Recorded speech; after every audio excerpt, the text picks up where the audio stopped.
तुमको चना और मटर के पौधे के बारे में बताते हैं और दोनों में क्या अंतर होता है इसके बारे में बताते हैं। ठीक है, मेरे पास देखो ये चना का पौधा है, ये मटर का पौधा है। अब इसके अगर इसको हम ऐसे सपोर्ट देंगे कि मिट्टी के अंदर जड़ रहेगा और ये ऊपर खड़ा रहेगा, और इसको अगर हम जड़ में मिट्टी में करेंगे तो ये मिट्टी में खड़ा नहीं रह सकता क्योंकि इतना मुलायम होता है। और इसकी पत्तियां देखो, ये एक पत्ती, ये छोटी छोटी पत्ती कटी हुई है ना, इसका मतलब ये संयुक्त पत्ती होती है। एक उसके कई पत्तियां लगी होती हैं, ये संयुक्त पत्ती कहलाती है। और इसकी पत्ती कैसी होती है देखो, बड़ी बड़ी चौड़ी चौड़ी होती है ना। दोनों में अंतर देखो, इसकी पत्ती कैसी होगी, इसकी पत्ती कैसी होगी। ठीक है, मुलायम होती है और एक आमने सामने ऐसे निकली रहती, दो पत्तियां होती हैं शाखाओं के। और इसमें क्या होती है, एक शाखा पे अल्टरनेट पत्तियां निकलती हैं और एक एक पत्ती में कई छोटी छोटी पत्तियां लगी होती है, इसको संयुक्त पत्ती कहते हैं। ठीक है, और इसका बाद इसका फल देखो, इसकी फलियां हैं।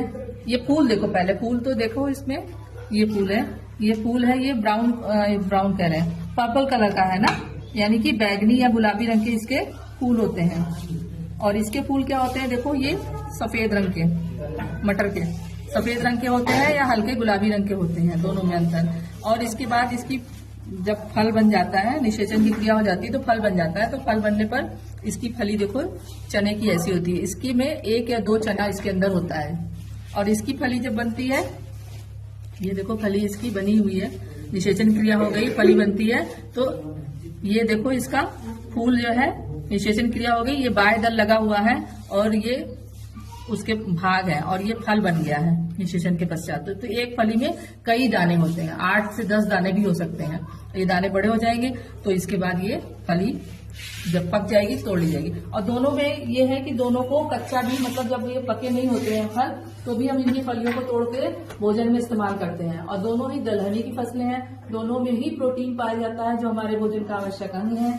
और उसके बाद देखो ये इसमें क्या होता है, मटर में एक खास बात होती है कि इसके आगे, पत्तियों के आगे क्या पाए जाते हैं, ये प्रतान या टेंड्रिल होते हैं। ये टेंड्रिल क्या होता है, किसी चीज से चिपक के आगे बढ़ते हैं, क्योंकि इस पौधे को बहुत सहारे की जरूरत होती है, क्योंकि बहुत मुलायम होता है, ये जमीन पे होता है, तो ये पाया जाता है। जिस तरह तुमने लौकी में देखा होगा, लौका में देखा होगा ना, ये बड़े मोटे मोटे होते हैं, ये किसी सहारे को पकड़ लेते हैं, चिपक जाते हैं और इसके सहारे से आगे बढ़ते हैं। तो इसमें टेंड्रिल पाया जाता है, इसमें टेंड्रिल नहीं पाया जाता है। ये पौधा थोड़ा सा कम पानी में भी पनप जाता है और इसको ज्यादा पानी की जरूरत होती है ना। ये सूखे में भी हो सकता है चना, लेकिन इसको ज्यादा पानी की जरूरत होती है। तीसरा, इसमें संयुक्त पत्ती होती है, इसमें पत्तियां नसली होती है। इसके पुष्प होते हैं, दोनों के एक जैसे होते हैं, कभी गुलाबी या हल्के और सफेद। दलहनी की फसलें हैं, चना मटर में ये अंतर है।